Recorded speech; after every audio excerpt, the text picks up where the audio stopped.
tanggapin mo kung ano siya. Wala kang magagawa eh. Kung wala man siyang class or ganun man siya magsalita, you need to accept it. Or kung di mo kaya, makipag-iwalay ka. Pero since pinag-usapan natin dito, women don't date down. It's because women are always looking for the best guy. Yung sinasabi ko sa inyo, pinaprankenstein ng mga babae, yung mga lalaki na gusto nila or hinahanap nila yung ex nila sa iba, yun yung tinatawag natin alpha widow, tama? So pag ang babae nagkaroon na ng ex na mayaman, guwapo, or yung may status, so hindi sila pwede mag-date down ng average guy. Okay? Hindi nila nanaisin makipag-date sa isang average guy kung naranasan na nila makipag-date sa isang lalaki na may status, guwapo, matangkad, o yung talagang hinahangaan ng karamihang kababaihan at pilit ginagaya ng bawat kalalakihan. So ano sinasabi ko dito? She can date down, kaya siguro lumalabas ng chismis na to. We're not talking about her relationship kung meron man dun kay Mayor. Ang sinasabi ko dito is women cannot date down, okay? They always looking for the best of the best. Alright? Women are always want the finished products. So, alam natin, yung nalilink sa kanya na mayor or allegedly na meron daw silang relasyon is napapabalitang bilyonaryo. Diba? And eto, since bilyonaryo, ibig sabihin, mas mayaman sa kanya.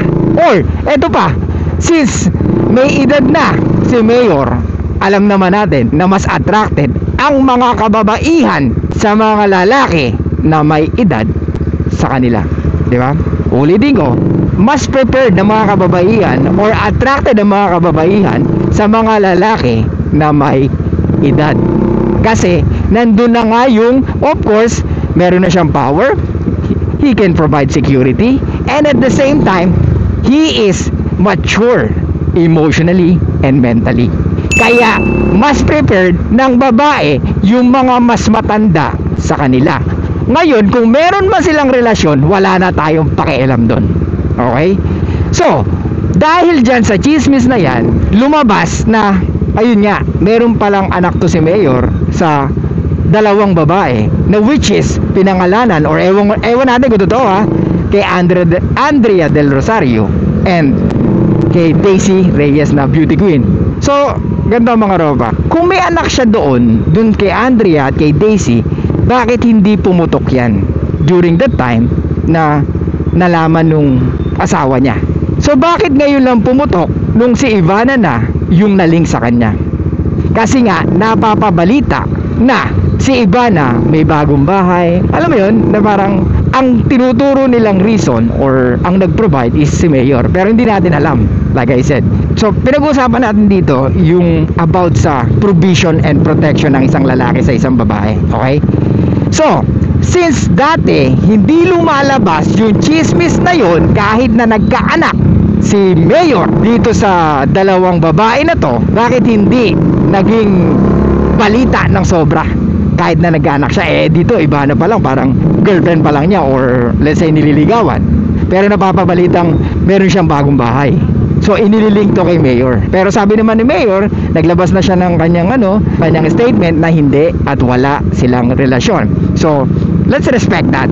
Pero ito yung sinasabi ko sa inyo mga ropa. When it comes to loyalty, ladies, I know this is a controversial take for you and for most of the ladies. Men's loyalty is to protect and to provide for you. Tama? But if you ask him to be monogamous, mukhang malabo. I know, maraming pwedeng tumaas ang kilay pag dito sa sasabihin ko na to. Men's loyalty is to provide for you and of course to fucking die for you. Okay?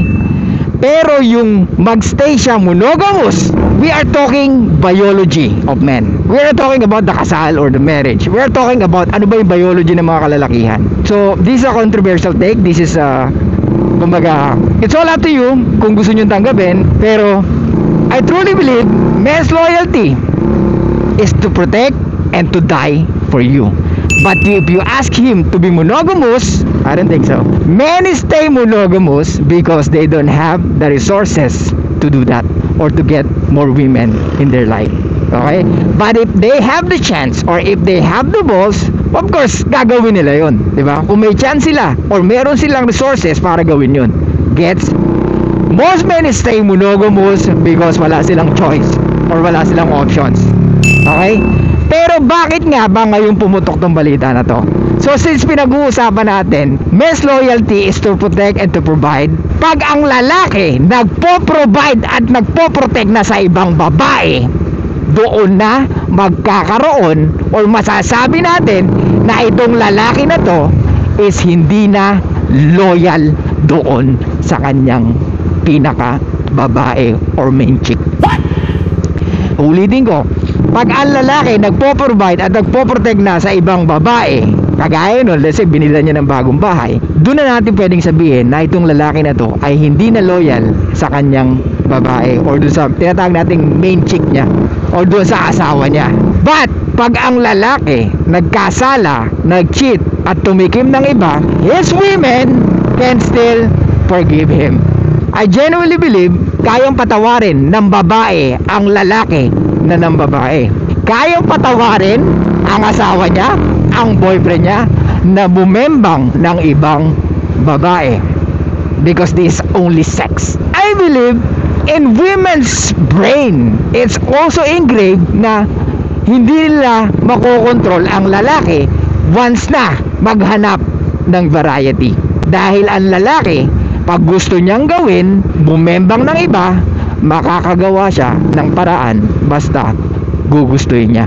Okay, kaya mga ladies, kahit na buksan mo pa ang telepono niyan, kahit alam mo pa lahat ng password niyan, pag gustong gumawa yan ng ganun, wala kang magagawa at hindi mo mapipigilan. Okay? So ulitin ko, kayang patawarin ng babae yung kanyang kasintahan o ang kanyang kapareha kahit na bumembang ng iba. Pero ang di niya kayang patawarin pag yung kanyang asawa or ang kanyang kinakasama ay may binahay ng iba. Okay? So mga ropa, nakikita nyo ba yung ibig ko sabihin? Magkaiba ang loyalty ng babae at lalaki. Ang loyalty ng babae is to stay pure, to stay monogamous, no male friends, no man will involve in her fucking life once na in a relationship na siya or may asawa na siya. Pero ang lalaki, ang loyalty ng lalaki is to protect, to provide, and to die for his woman. Okay? So kaya, I truly believe na kayang patawarin ng EA kung ang kanyang kinakasama ay bumembang ng iba. Pero pag ang kanyang kinakasama or ang kanyang asawa may binahay ng iba, doon na niya hindi kayang patawarin ang kanyang asawa. Okay? So yun lang guys, thank you so much. I'll see you guys next time. And bye-bye. Show love and peace out.